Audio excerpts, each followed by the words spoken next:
کہ ہم نے ماں کی اہمیت پر تو تقریریں سنی ہے، لیکن باپ کی اہمیت پر گفتگو کم ہو پاتی ہے۔ سب سے پہلی بات تو یہ ہے کہ ماں کا رشتہ بہت مقدس ہے، لیکن پورے قرآن میں اللہ نے ماں کی قسم نہیں یاد فرمائی، اللہ نے قرآن میں باپ کی قسم یاد فرمائی۔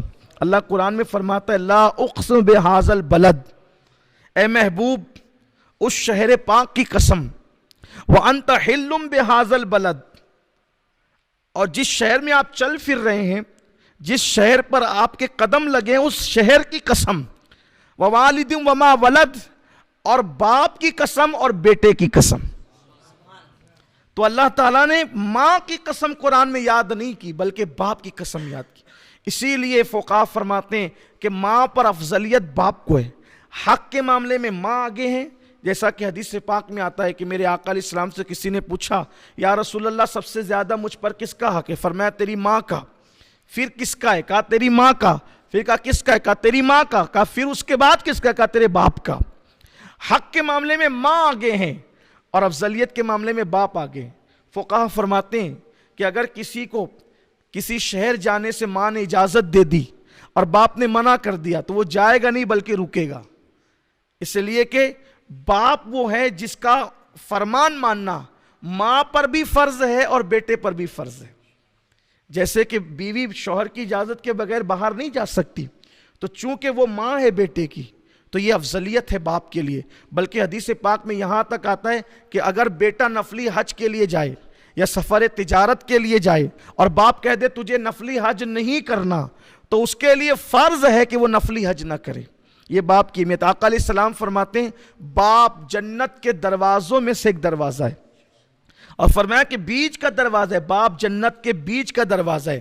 آپ مجھے بتائیں جب آقا علیہ السلام کی ہم یہ حدیث پڑھتے ہیں الجنت تحت اقدام امہاتکم، کہ جنت تمہاری ماؤں کے قدموں کے نیچے ہے۔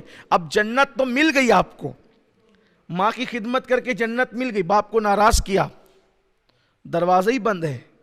مکان کے مالک تو ہو گئے لیکن دروازہ بند ہے، تو جنت میں جائیں گے کیسے؟ دیکھو میرے نبی کی حکمتوں پہ قربان، ماں کے ان قدموں کے نیچے جنت بتا دی، لیکن پورا کریڈٹ جو ہے پورا صحرا باپ کے سر باندھ دیا کہ ماں کی خدمت کرنے پر جنت ملنی ہے، لیکن اس وقت تک دروازہ کھلے گا نہیں جب تک کہ باپ راضی نہیں ہوگا۔ بلکہ حدیث پاک میں آیا ہے حضور علیہ السلام سے پوچھا گیا یا رسول اللہ صلی اللہ علیہ وآلہ وسلم یہ اعراف کیا ہے؟ اعراف کسے کہتے ہیں؟ تو آقا کریم صلی اللہ علیہ وسلم نے فرمایا اعراف ایک مقام ہے جو جنت اور جہنم کے بیچ میں ایک میدان ہے۔ اعراف جنت اور جہنم کے بیچ میں ایک میدان ہے۔ پوچھا یا رسول اللہ یہ میدان کیا ہے؟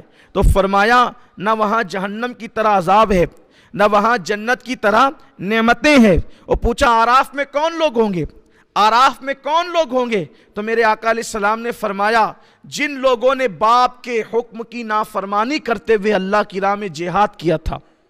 باپ نے منع کیا جہاد کے لیے مت جا، باپ نے منع کیا جہاد کے لیے مت جا، اور وہ جہاد کے لیے گیا اور پھر اللہ کی راہ میں شہید ہو گیا، اور اللہ کی راہ میں شہید ہوا تو قرآن نے اس کے بارے میں کیا کہا؟ وَمَا تَقُولُوا لِمَنْ يُقْتَلُ فِي سَبِيلِ اللَّهِ أَمْوَاتٌ بَلْ أَحْيَاءٌ وَلَكِنْ لَا تَشْعُرُونَ۔ جو اللہ کی راہ میں مارے جائیں انہیں مردہ مت کہ وہ زندہ ہیں، یہ اس کو مرسم ملا، وہی مقام ملا، وہ شہید کہلایا۔ لیکن میرے آقا فرماتے ہیں چونکہ باپ کی نافرمانی کرتے ہوئے گیا تھا اس لیے شہید ہو کر بھی اس کو جنت نہیں ملے گی، وہ جنت اور جہنم کے درمیان ایک مقام ہے جس کو مقام اعراف کہا جاتا ہے، وہاں رکھا جائے گا۔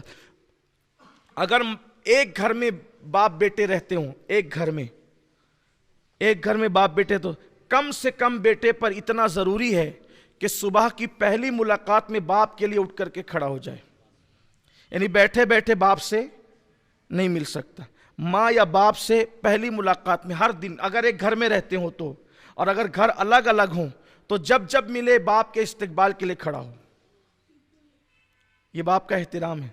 جب ملے، اگر کہیں اور دونوں کے مکانات جدا ہوں، کیونکہ ایک گھر میں ہو تو بار بار سامنا ہوگا، تو اسلام اس کا مکلف نہیں کرتا، لا یکلف اللہ نفسا الا وسعہا، کہ اللہ کسی جان پر اتنا بوجھ نہیں ڈالتا کہ وہ اٹھا نہ سکے۔ ایک گھر میں رہتے ہیں تو لیکن پہلی ملاقات میں اٹھ کر کے کھڑے ہونا ہوگا، اور اگر کہیں اور رہتے ہو تو